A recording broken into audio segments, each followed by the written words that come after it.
Welcome to InfoStream, your daily current. Unsure what to listen to? Turn to us for today's headlines.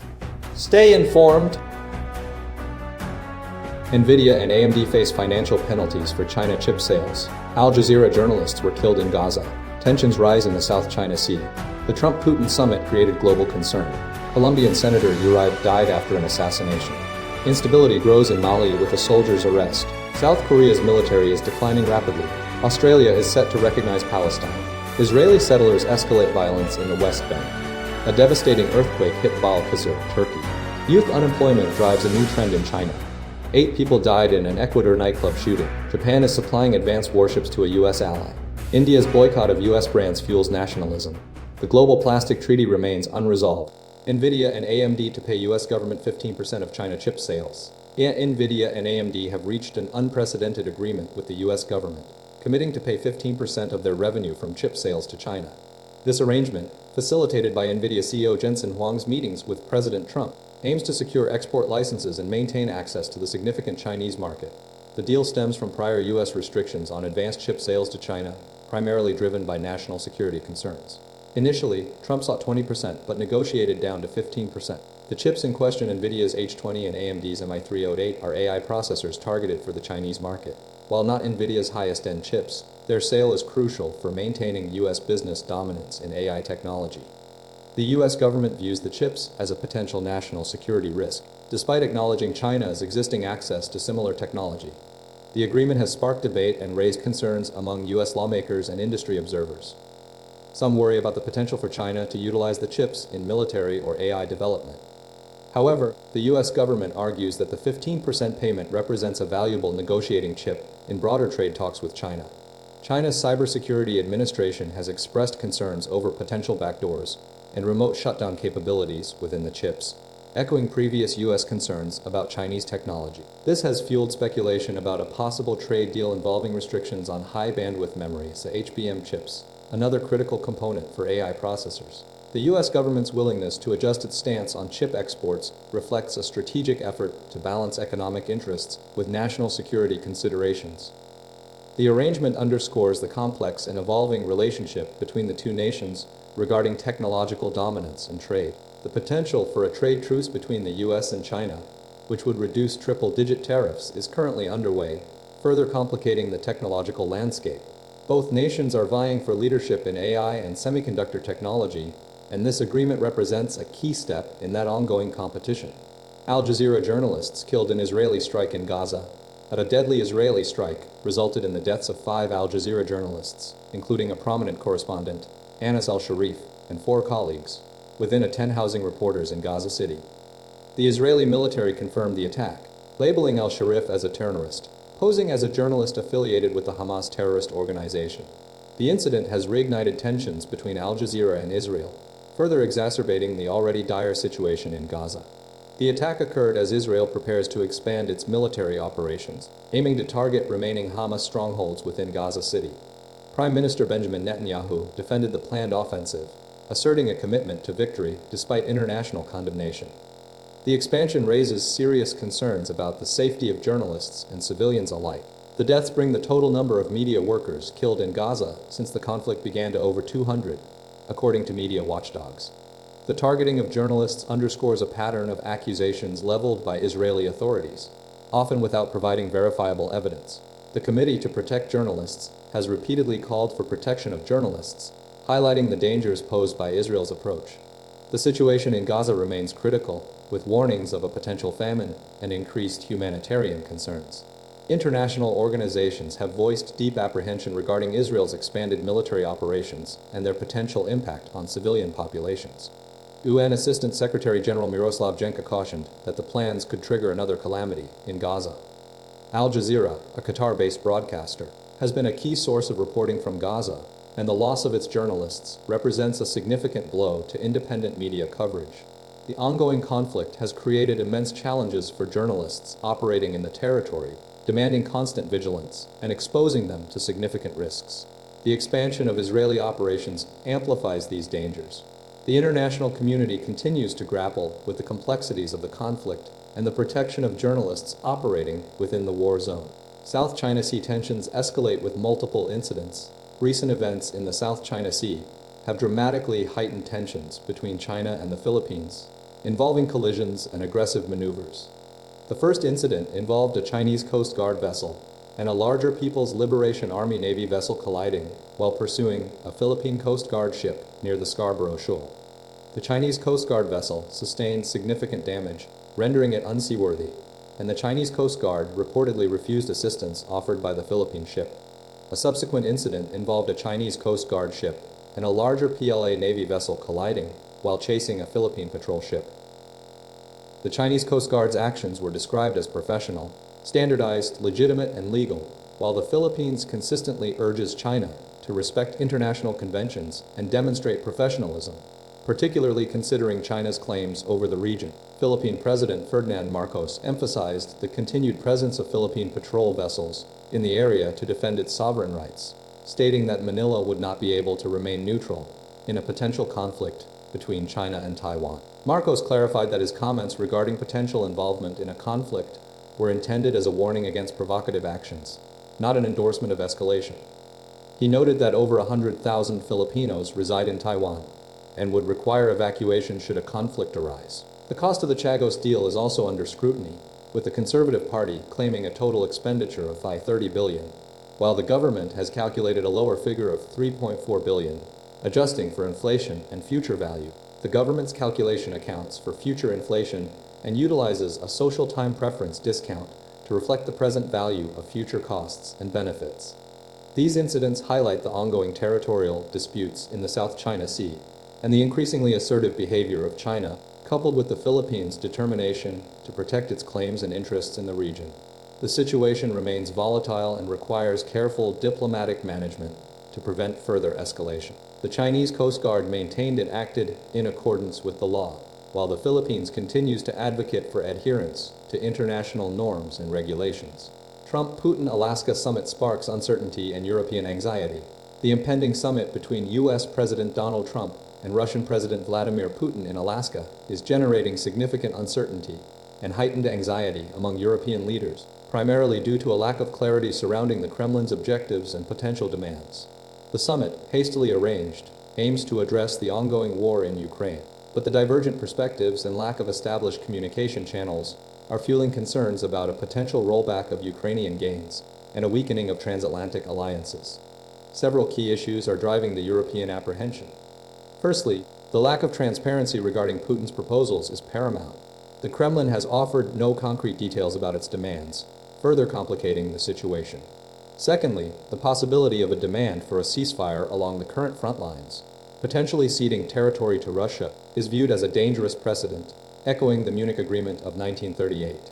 Thirdly, speculation persists about Russia seeking control over the Kherson and Zaporizhia regions, alongside the contentious issue of Crimea. European leaders are pushing for robust and credible security guarantees for Ukraine, a precondition they believe must be addressed before any territorial discussions can commence. They are also advocating for a European reassurance force to bolster Ukraine's defenses. However, the U.S. administration's approach, characterized by impulsive decisions and a lack of strategic coherence, is viewed with considerable skepticism. Several European nations, including Poland, Finland, and the UK, have issued joint statements emphasizing their commitment to upholding international borders and rejecting any attempts to alter them by force. French President Emmanuel Macron has repeatedly called for a unified transatlantic response, urging the U.S. to develop a more consistent strategy regarding Ukraine. Amidst the uncertainty, Vice President J.D. Vance is engaging in diplomatic efforts to bridge the gap between U.S. and European positions. While European leaders express optimism about Vance's role, they remain wary of a potential U.S.-Russia deal that doesn't prioritize Ukraine's security and territorial integrity. The European Union is scheduled to convene a meeting of foreign ministers to formulate a unified response to the summit, stressing the need for Ukraine and the EU to be included in any negotiations. The overall sentiment is one of cautious engagement, recognizing the potential risks and striving to prevent a detrimental shift in the geopolitical landscape. Colombian Senator Miguel Uribe dies 2 months after shooting. Colombian Senator Miguel Uribe, a prominent presidential hopeful and Harvard graduate, died 2 months after being shot at a campaign rally in Bogota on June 7th. He was 39 years old. Uribe had been hospitalized at the Santa Fe de Bogota Foundation Clinic, where he battled a hemorrhagic episode in his central nervous system requiring multiple surgeries since the initial attack. His wife, Maria Claudia Tarazona, announced his death early Monday morning, expressing her grief and commitment to their children. The shooting, which occurred during a political event in a middle-class neighborhood, involved a 15-year-old boy who was charged with attempted homicide and subsequently implicated in a network of individuals. 6 people have been arrested in connection with the crime, including the teenager. Investigations revealed the minor's involvement with a hitman network. Former President Ivan Duque Marquez paid tribute to Uribe as an upright and transparent leader, acknowledging the tragic loss and urging Colombia not to succumb to criminal elements. Former President Alvaro Uribe, unrelated to the deceased senator, described the death as evil destroying everything, emphasizing Uribe's struggle as a source of hope for the nation. Uribe's death echoes Colombia's turbulent history of political violence, particularly referencing the kidnapping and murder of his mother, journalist Diana Turbay, by drug traffickers in 1990. His grandfather, Julio Cesar Turbay Ayala, served as president from 1978 to 1982, and his grandmother, Nidia Quintero Turbay de Balcazar, founded Solidarity with Colombia, an activist group advocating for workers' rights. The investigation is ongoing, focusing on the motives behind the attack and the broader network involved. Uribe's candidacy for the 2026 presidential election was cut short by this devastating event, highlighting the continued challenges to political stability in Colombia and the country's long history of violence and political intrigue. The case is a significant development in Colombian politics, prompting renewed concerns about security and the ongoing struggle against organized crime. Mali soldier arrests amidst growing instability. Recent reports detail a significant wave of arrests within the Malian military, stemming from alleged plots to overthrow the current junta led by General Assimi Godanta, who initially seized power in 2020 and 2021. Initial reports identified former Governor of Mopti, General Abbas Dembele, and Army Commander Nema Sagara as among those detained, though sources confirmed Dembele was unharmed at the time of contact. Approximately 50 soldiers have been arrested, according to a lawmaker connected to the National Transition Council, with security sources indicating at least 20 arrests related to attempts to destabilize the institutions. The arrests coincide with heightened political tension, fueled by the ongoing detention of former Prime Ministers Moussa Mara and Choguel Mega, accused of damaging the state's reputation and engaging in embezzlement. Mara's detention began on August 1st, and Maiga faces judicial sanctions. The junta's crackdown on political opposition, including the dissolution of all political parties, following rare anti-government protests, has further exacerbated the situation. The instability is compounded by the ongoing Islamist insurgency in northern Mali, which remains a major concern. Despite the junta's enlistment of Russian allies and a break with France, security has not improved significantly. The arrests represent a concerning escalation of internal divisions within the military, suggesting deeper discontent with the junta's leadership and the ongoing security challenges.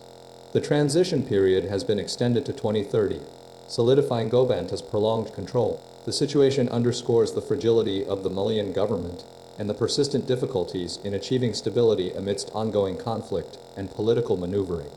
The arrests highlight the urgent need for a resolution to the security crisis and a path towards genuine democratic governance within the country. South Korea's military faces critical decline amid demographic crisis. South Korea's military is experiencing a significant and concerning decline, falling below the 500,000 personnel threshold deemed necessary for effective defense against North Korea. Recent research indicates a minimum of 500,000 soldiers are required to maintain readiness, considering North Korea's estimated 1.3 million active military members. The current force stands at approximately 450,000, representing a 20% reduction over the past 6 years, according to a Defense Ministry report. This shrinking military size presents a structurally difficult position for South Korea's defense capabilities, as highlighted by the research. The primary driver of this decline is the nation's critically low birth rate, currently at 0.75 babies per woman, the lowest globally. This demographic crisis is exacerbating the existing military shortfall. The reduction in military divisions is also notable, dropping from 59 to 42 since 2006 through disbandment and mergers. South Korea's continued mandatory military service for all able-bodied men, 18 months, remains in place. Despite growing unpopularity and concerns about its impact on young men's careers, the government has responded by increasing the defense budget to over 60 trillion won, 43 billion, with 32 billion for 2025, exceeding North Korea's GDP.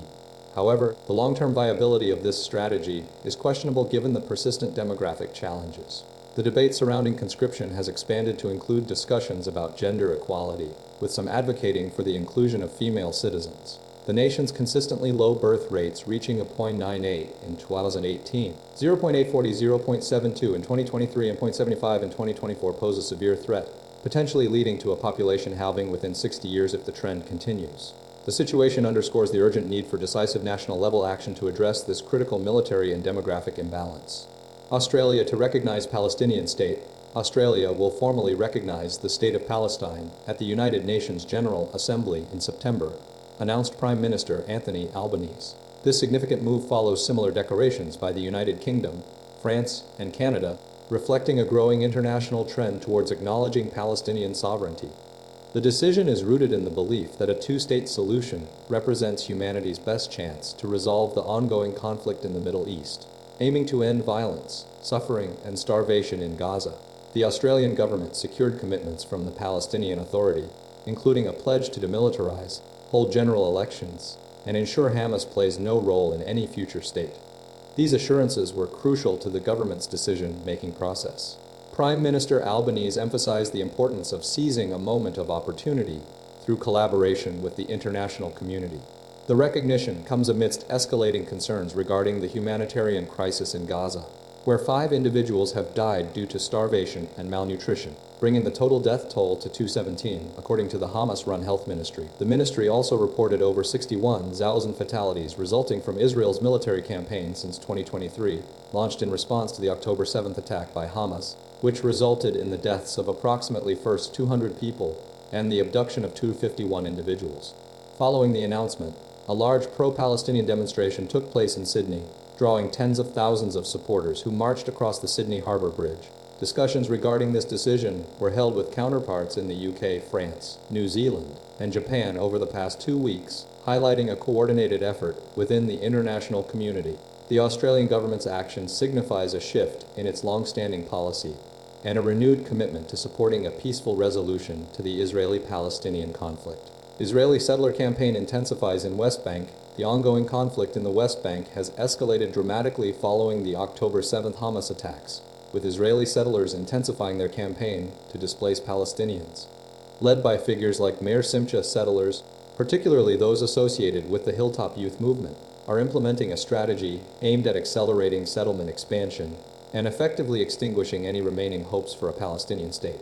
This campaign is fueled by a belief, particularly among religious Zionists, that the land is divinely ordained for Jewish settlement, intensified by a messianic fervor. The pressure on Palestinians has increased sharply, justified as security measures, yet characterized by human rights groups as a systematic pattern of violence, land dispossession, and forcible displacement. Evidence indicates a deliberate effort to remove Palestinians from villages and farms, exemplified by Simcha's actions and the actions of figures like Yunan Levy, who has been involved in violent harassment and killings of Palestinians, including Oda Hathalim. The Israeli government, under the direction of hardline ministers like Itamar Ben-Gvir and Bezalel Smotrich, is actively supporting this expansion, blurring the lines between settlers and the Israel Defense Forces, with settlers forming regional defense units. This shift is driven by a belief in the necessity of power for security, further fueled by religious conviction. The conflict is further complicated by the mobilization of reservists for the war in Gaza, leading to increased settler involvement in maintaining control over Palestinian communities.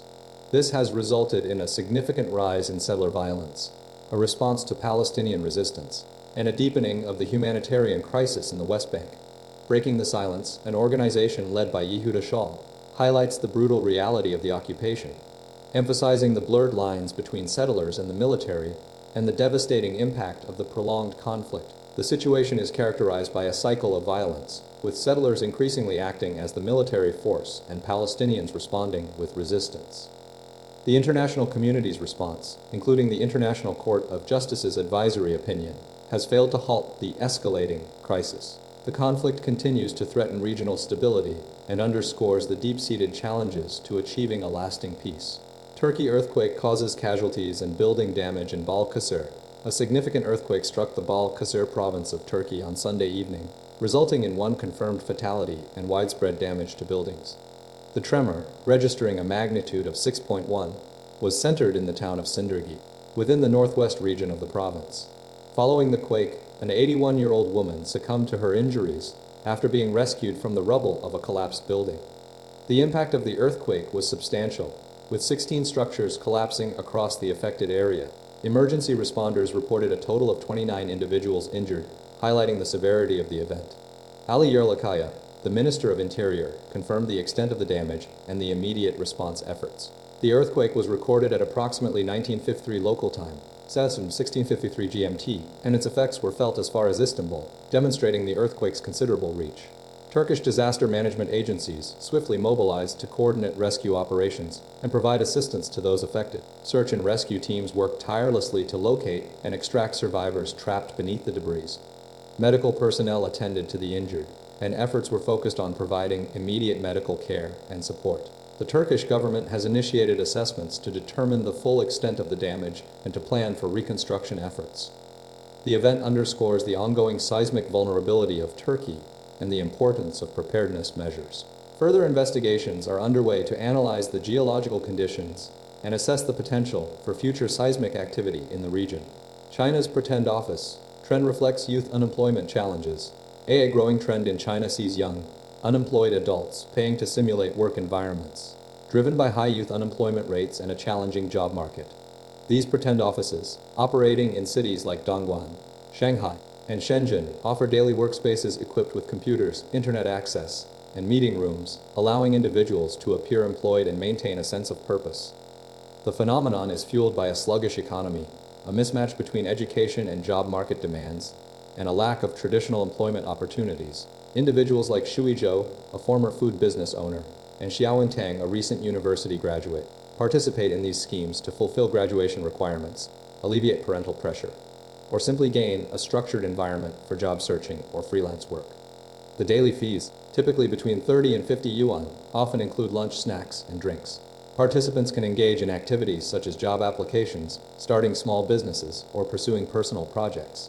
The owner of Pretend to Work company, Fei Yu, a 30-year-old, established the business after experiencing his own retail business closure during the COVID pandemic.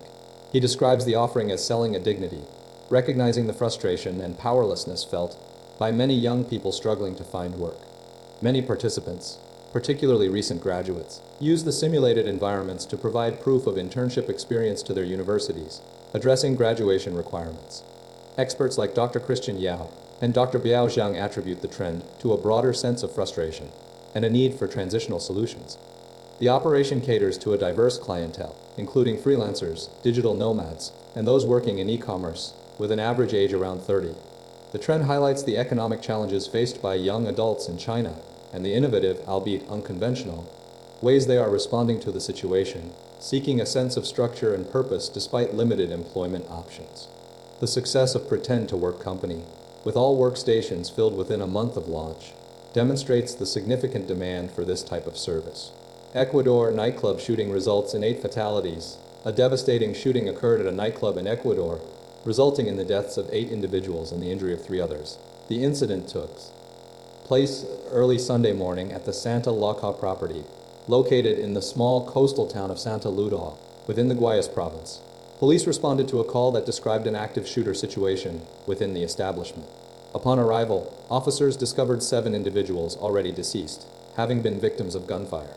Tragically, a further 8th person succumbed to their injuries while receiving medical treatment at a local hospital.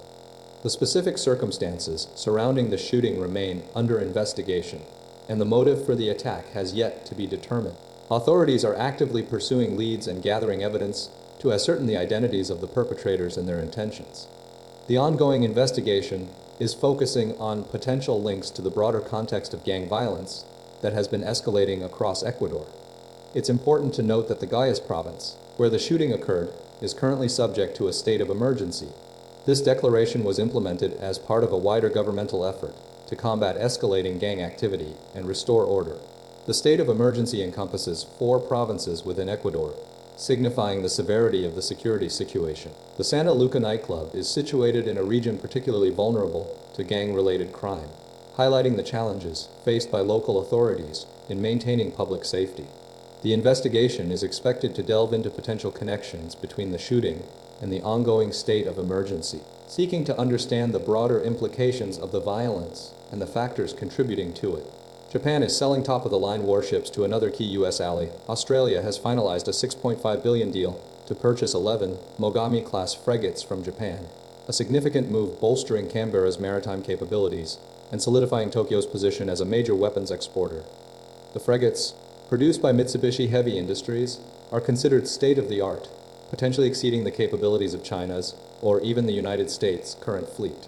The Australian Defence Ministry intends to upgrade the ships, increasing their firepower and extending their range to approximately 11,500 miles. These frigates will feature 32 Mk-41 vertical launch cells, enabling the firing of 128 air defense missiles, 4 times the current capacity of Australian surface vessels.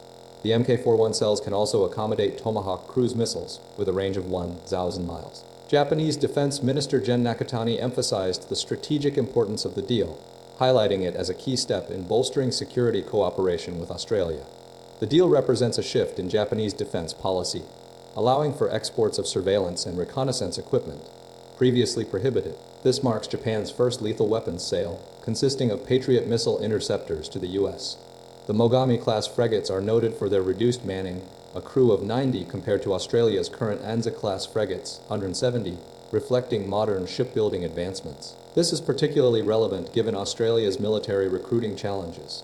Analysts praised the Mogami's stealth, modularity, and relative affordability, positioning it as a competitive alternative to German designs. The Japanese-made warships are built using a high-quality pipeline approach, incorporating technology from Japan, the US, and the UK. The deal is a significant return for Mitsubishi Heavy Industries, a company with a storied naval history, including the construction of Japan's largest battleships before World War II. The sale dwarfs Japan's previous export of Patriot missile interceptors to the US. The agreement is part of a broader investment in defense, creating 10,000 jobs in Australia. It also aligns with the AUKUS agreement between Australia, the US, and the UK, which includes the acquisition and future construction of nuclear-powered submarines. The first 3 warships will be built in Japan, with the remaining 8 constructed in Australia, with an expected operational date of 2029. The deal highlights potential shipbuilding efficiencies for Australia compared to the US Navy, which has not built a frigate since 2015. It also underscores Japan's growing role as a defense industry exporter, a capability that could catapult the company into a major global player. India's growing boycott of US brands sparks nationalism. Recent developments in India have witnessed a rising sentiment advocating for a boycott of American brands, fueled primarily by US tariffs impacting Indian exports. This movement, supported by business executives and Prime Minister Narendra Modi's supporters, reflects a strategic effort to diminish reliance on international labels and promote domestic consumption. India represents a crucial market for numerous US multinational corporations, particularly those catering to affluent consumers, attracted to brands perceived as symbols of social status. Companies like McDonald's, Coca-Cola, Amazon, and Apple have experienced increased scrutiny due to this anti-American sentiment. The impetus for this boycott stems from President Donald Trump's imposition of 50% tariffs on Indian goods, which has negatively impacted Indian exporters. Local entrepreneurs are actively urging consumers to prioritize made-in-India products, drawing inspiration from the global success of South Korea's food and beauty industries. Several individuals, including Manish Chowdhury of Wow Skin Science and Ram Shastri of DriveU, have utilized LinkedIn to champion domestic brands and advocate for a shift in consumer preference. Prime Minister Modi has explicitly called for self-reliance, urging Indian technology companies, such as TCS and Infosys, to focus on fulfilling domestic needs. The Swadeshi Jagran Manch, linked to Modi's Bharatiya Janata Party, has organized public rallies urging boycotts of American brands and circulating lists of Indian alternatives on platforms like WhatsApp. This movement is viewed as a call for nationalism and patriotism. Despite the protests, certain companies, including Tesla, have continued to expand their presence in India, with the opening of a second showroom in New Delhi attended by government officials and US embassy representatives. Consumers like Rajat Gupta, dining at a McDonald's in Lucknow, remain largely unaffected by the tariff concerns, prioritizing value for money. The situation underscores a complex interplay of trade, national identity, and consumer choice within the Indian market. The long-term impact of this shift in consumer behavior remains to be seen, but it represents a significant development in India's economic and political landscape. Deadline looms as global plastic treaty stalls. Intense negotiations are nearing a critical deadline as countries struggle to reach a consensus on a landmark global treaty to combat plastic pollution. The talks, held in Geneva, have been significantly delayed, with disagreements persisting over the treaty's scope and ambition. Despite 2.5 years of discussions, a clear text remains elusive, largely due to divisions between countries. A significant obstacle is the like-minded group, comprising nations like Saudi Arabia, Kuwait, Russia, Iran, and Malaysia, who prioritize waste management solutions.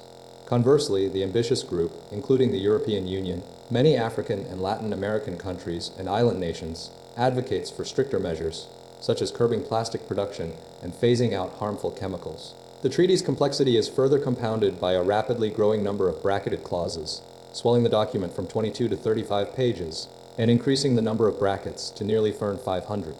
This reflects the multitude of conflicting viewpoints and proposed solutions. Island nations, represented by Palau speaking for 39 small island developing states, CDS, are particularly vocal, demanding immediate action to remove existing plastic pollution choking their oceans. Observers believe expecting consensus is a delusion, highlighting the urgency for the ambitious governments to unite and drive the finalization of the treaty.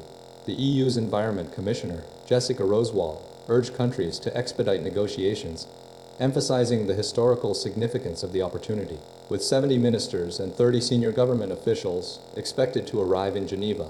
The pressure to achieve a binding global agreement before the 4-day deadline intensifies.